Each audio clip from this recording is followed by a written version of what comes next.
Hello family, Shri Swami Samarth. परमपूज्य गुरुमाऊली आणि परमपूज्य मोरे दादा यांना त्रिवार वंदन. त्यासोबत आपण आज आपल्या व्हिडिओला सुरुवात करूया. तर आज आहे गुरुचैत्र पारायणचा पहिला दिवस. स्वामी पुण्यतिथी निमित्त आपण गुरुचैत्र पारायण करत आहोत.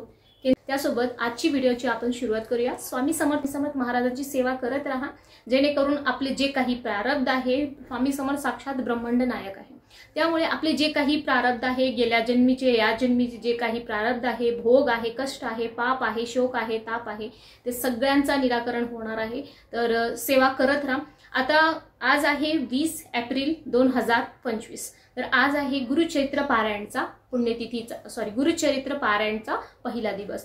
स्वामी समर्थ पुण्यतिथी या निमित्त आपण खूप जण आहेत जे दिंडोरी येथे गुरुचैत्र पारायण करत आहे. खूप जण नृसिंहवाडी आहे, अक्कलकोट आहे, त्यासोबत गाणगापूर जे दत्तधाम आहे, साक्षात दत्त जिकडे निवास करत असतात तिथे गाणगापूर तेथे गुरुचैत्र पारायण. त्या प्रकारे तुम्ही सुद्धा गुरुचैत्र पारायण करत असाल. कोणी घरी करतं, कोणी केंद्रामध्ये करतं, अशा प्रकारे. पण त्या गुरुचैत्र पारायण जेव्हा आपण करत असतो त्यावेळी काही नियमांचे पालन असतात जे आपल्याला करणे गरजेचं आहे. आता डीप मध्ये जर सांगायला गेलं तर व्हिडिओ खूप लेंदी होऊन जातं. त्याच्यामुळे आपला जो मेन टॉपिक आहे की गुरुचैत्र पारायणच्या वेळी आपल्याला काय खायचं आहे, तेही जे नियम आहे तसे भरपूर आहेत. पण मी स्पेशली या व्हिडिओमध्ये काय खायचं आहे आणि काय नाही खायचं आहे याबाबत बोलणार आहे. कारण मग व्हिडिओ लेंदी होऊन जातं आणि खूप मग बघत नाही असं होतं. तर काय खायचं आहे, कारण खायचं प्यायचं तसं म्हणजे जेव्हा गुरुचरित्र म्हणजे आपला 5वा वेद म्हणलेला आहे. नासा, इस्रो, सगळ्या सायंटिस्टने सुद्धा याला प्रूफ केलेला आहे की गुरुचरित्र, नवनाथ, श्रीपाद, श्रीवल्लभ, दुर्गा सप्तशती या सगळे जे ग्रंथ आहे या सगळ्या प्रत्येक एका शब्दामध्ये खूप जास्त पावर आहे, पॉवरफुल ग्रंथ आहेत हे. तर याला 5वा वेद सुद्धा, याची सुद्धा उपमा दिली गेली आहे की गुरुचरित्र हा 5वा वेद आहे. तर एवढं पवित्र ग्रंथाचं जेव्हा आपण वाचन करत असतो, आपली सेवा करत असतो, तेव्हा काही ना काही नियम असतात जे आपल्याला पाळायचे असतात. जसं की मांसाहार आहे, जे नॉनव्हेज खातात ते स्त्री पुरुष मुलं जे कोणी असो, जे गुरुचरित्र पारायण करत असतात त्यांच्या स्ट्रिक्टली हे अवॉइड आहे. कारण मांसाहार करून आपण गुरुचरित्राचं अध्ययन करणे, वाचन करणं, सेवा करणे हा पुण्य तर होणार नाही, पण पाप नक्कीच होणार आहे. तर तुम्ही इतर वेळी केव्हाही खा, पण तसं चुकीचंच आहे. कारण एका जीवाची हत्या करून आपण आपल्या मजेसाठी, म्हणजे आपल्याला चांगलं वाटतं, आपल्याला टेस्टी वाटतं ते खाण्यासाठी, म्हणून आपण दुसऱ्या जीवाची हत्या करतो आणि आपलं एन्जॉय करतो आपण. तर ते हे खूप चुकीचं आहे. कारण द्यायचं आणि जीव घ्यायचं हे दोन्ही जे कर्म आहे ते आपण फक्त म्हणजे साक्षात ब्रह्मांड नायक जे आपले गुरु आहे, जे आपले देव आहेत त्यांनाच करायला हवं. पण आपण ते चुकीचं करतो की आपण एखाद्या प्राण्यांची हत्या करत असतो. आता परत टॉपिक वेगळं होऊन जातं. तर मांस, मदिरा म्हणजे नॉनव्हेज, अल्कोहोल ड्रिंकिंग हे सगळं जमणार अजिबात नाही. जर तुम्हाला ते नाही सोडू शकत तर तुम्ही गुरुचैत्र पारायण करू नका. कारण आपण गुरुचैत्र कशाला करत असतो की आपले जन्मजन्मांतरीचे जे दोष आहे, जे पाप आहे, पितृदोष असो, घरात अशांतता असो, घरात लक्ष्मी बरकत नसते, आपल्याला घरात शांतता नसते, प्रगती होत नाही आहे, चिडचिडपणा असतो, असे अनेक सारे जे आपले कष्ट आहेत याच्या निवारणासाठी आपण गुरुचरित्र याची सेवा करत असतो. पण तुम्ही जर ते तुमचे जे व्यसन आहे ते नाही सोडलं तर ते गुरुचरित्र पारायण करून तुम्हाला काहीच उपयोग होणार नाही. तुम्हाला उलट त्याचा पाप लागणार आहे, शाप लागणार आहे. सर्वात आधी मांसाहार, नॉनव्हेज हे नाही खायचं आहे. आणि कोणत्याही प्रकारचं व्यसन असो ते व्यसन पासून मुक्ती 7 दिवसासाठी कमीत कमी जेव्हा पारायण आपण करत असतो त्यावेळेला ह्या गोष्टी नाही करायचं आहे. दुसरा, आपल्याला सूर्यफूल आहे, करडईचं तेल आहे, हेच आपल्याला जेवायचं आहे. नॉनव्हेज आणि हे नाही खायचं आहे. आणि दुसरा, परान्न आपल्याला घ्यायचं नाही. दुसऱ्यांच्या घरातलं अन्न आपण नाही घेऊ शकत. आणि ज्यावेळी प्रश्न की आता आपल्याला नेमकं खायचं काय आहे, आता खायचं म्हणजे जेवण जे आपण जेवण करत असतो त्यावेळेला बंधनं का टाकली आहेत, कारण हा वातावरण एवढं उन्हाळ्याचा असतो, गरमीचा असतो, त्यामुळे काही पदार्थ असतात जे सोडणे हे आपल्या शरीरासाठी चांगलंच असतं, पण आपण इतर वेळी सोडू शकत नाही. त्यामुळे आपल्याला हे नियम असं दिलेलं आहे की तुम्ही जर या वेळेला तुम्ही पारायण करत असाल कमीत कमी 7 दिवस का होत नाही, आपलं जे डाएट आहे तो बॅलन्स असायला हवा, म्हणून त्या गोष्टी आपल्याला नकारायला सांगितले. नाहीतर यामध्ये दुसरं काही नाही आहे. पण तुम्ही जर जेवढं कटाक्षाने नियमाने जे कटाक्ष नियम आहे त्याचं पालन तुम्ही जर करून गुरुचरित्र पारायण करत असाल तर तुम्हाला ह्याची जी फलश्रुती आहे जास्त पटीनं मिळत असतं. कारण काही ना काही गोष्टी आपण त्याग करत असतो. आपण मनुष्य आहे आणि आजकाल तुम्हाला माहिती आहे की सगळ्यांना खायची किती आवड आहे. प्रत्येकाला काही ना काही टेस्टी पदार्थ, चटपटीत पदार्थ खायचे खूप आहारी गेलेले आहेत सगळेजण.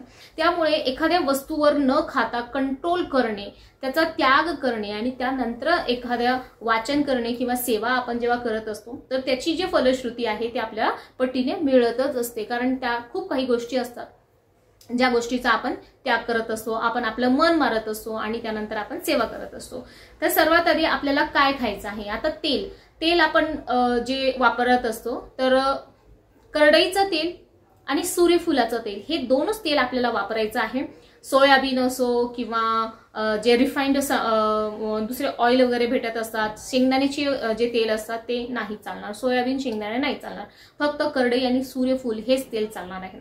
यानंतर आपल्याला फक्त एक जेवण करायचं असतो. आपल्याला एक धान्य जेवण म्हणजे की फक्त गहू तुम्हाला जर जेवायचं असतं तर 7 दिवस तुम्हाला गहूच जेवायचं आहे. तुम्ही ज्वारी निवडत असाल तर 7 दिवस ज्वारी, बाजरी निवडत असाल तर 7 दिवस फक्त बाजरी जेवू शकता. तर गहू जर तुम्ही गहू निवडत असाल तर गहूचे बनवलेले जे शेवया आहेत ते चालणार आहे.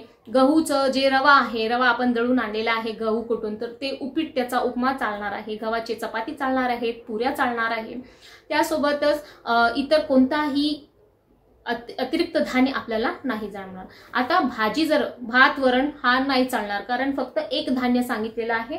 भात वरण, द्विदल धान्य आपल्याला नाही चालणार. द्विदल म्हणजे ज्याच्या फोडल्याने 2 भाग होतो. शेंगदाणा जर फोडलं तर 2 भाग होतो, डाळवं आहे फोडलं तर 2 भाग होतो. प्रत्येक डाळी जे आहेत ते द्विदल धान्य आहेत, त्याला फोडलो की त्याचे 2 भाग होत असतात. त्यामुळे द्विदल धान्य यामध्ये चालणार नाही. तांदूळ चालणार नाही. फक्त भाजी पोळी आपल्याला जेवायचं आहे.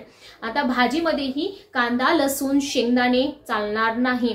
हिरवी मिरची चालते, लाल मिरची चालते. जर त्यामध्ये तुम्ही गरम मसाला टाकत असाल, कारण गरम मसाल्यामध्ये सगळ्या प्रकारचे मसाले येत असतात, तो हीट असतो, ऑलरेडी टेम्परेचर खूप जास्त असतो उन्हाळ्यामध्ये, त्यामुळे गरम मसाला चालणार नाही. फक्त हिरवी मिरची आणि साधी लाल मिरची, हळद, मीठ आणि जिरे चालणार. मोहरी चालणार नाही. तर या गोष्टीचा आपल्याला फक्त फोडणीसाठी वापर करायचा आहे. कढीपत्ता, कोथिंबीर चालत असतो फोडणीसाठी. हिरवी मिरची, कढीपत्ता, कोथिंबीर हे चालणार आहे. त्यासोबत तुम्ही उपवास, आता सोमवार, मंगळवार, बुधवार, कोणी सोमवारचा, कोणी गुरुवारचा असं उपवास पकडत असाल, त्या सप्ताह काळामध्ये एखादा उपवास जर येत असेल तर त्यामुळे साबुदाणा तुम्ही जेवू शकता. साबुदाणा आहे, भगर आहे, त्यासोबत राजगिरा आहे, सिंघाड्याचं पीठ आहे, वेगळ्या वेगळ्या प्रकारचे कोणत्याही प्रकारचे फळं तुम्ही खाऊ शकता. बटाटे, रताळे, गाजर, ह्या सगळ्या जे आहेत फळभाज्या, फळं सगळं चालतात. फळामध्ये सगळं फळं चालतात. जे कडू असतात, जे तुरट असतात थोडंसं, त्या प्रकारचे फळं नाही चालणार. त्या व्यतिरिक्त सर्व प्रकारचे जे फळ आहे ते चालू शकतात. आपण आता ड्रिंक्स मध्ये चहा प्यायची खूप सवय असतं तर ते चालतं. ब्लॅक टी आहे, ग्रीन टी, ब्लॅक टी, चहा, कॉफी, त्यासोबत घरी तुम्ही लस्सी बनवत असाल तर लस्सी, दही, ताक, मठ्ठा या सगळ्या गोष्टी चालतील. आता उन्हाळ्यामध्ये उसाचा रस आहे तो पण चालणार आहे. मसाल्यामध्ये कांदा, लसूण नाही चालणार. कांदा, लसूण चालत नाही यामध्ये. आणि त्या प्रकारचे जे कडू प्रकारची भाज्या असतात, जसे वांगे आहेत, वांगी नाही चालत. कारले आहेत, कडू आहे तो नाही चालणार. वांगी कडू नाही आहे, पण पित्तकारक जे आहे, पित्त वाढवणारे जे आहेत, कफ वाढवणारे जे आहेत, अशा भाज्या नाही चालत. मेथी नाही चालत. भाजीमध्ये चालतं काय? पालक, हिरवा माठ, लाल माठ, करडईची भाजी, शेपूची भाजी, कोथिंबीर, कढीपत्ता, टमाटे, बटाटे, शिमला मिर्च, ते लाल असो किंवा हिरवी असो, शिमला मिर्च, गाजर, टमाटे, बटाटे, काकडी, वालीची शेंगा असतात ते, गवारची भाजी चालते. त्यावर दुधी भोपळा आहे तो बी चालेल. अजून कोणते? पत्ता गोबी चालेल, फुलगोबी चालतो. गिलके जे असतात, गिलची भाजी आहे, दोन प्रकारचे गिलके असतात, ते दोन्ही प्रकारचे गिलकेची भाजी चालतं. सुरण चालते, रताळे चालतात. अशा प्रकारचे आपल्याला जेवायचे बंधन आहे. तर तुम्ही फक्त रोज चपाती भाजी करायचं आहे आणि त्यामध्ये फक्त तेल 2 प्रकाराचे वापरायचे आहे. शेंगदाण्याचं कूट अजिबात वापरायचं नाही आहे भाज्यामध्ये. साधी सुधी जी आहे पातळ रसाभाजी, आपण यामध्ये कोशिंबीर बनवू शकतो.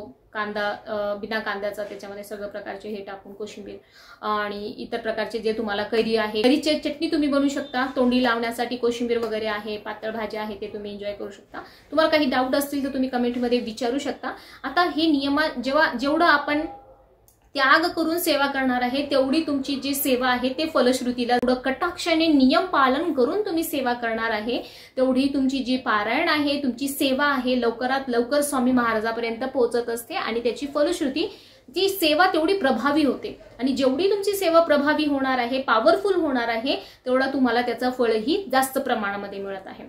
आणि सर्व मनातील जे काही मनोकामना आहे ते नक्की पूर्ण होत. श्री स्वामी समर्थ. चला आता मी जाते प्रहर सेवेला. श्री स्वामी समर्थ.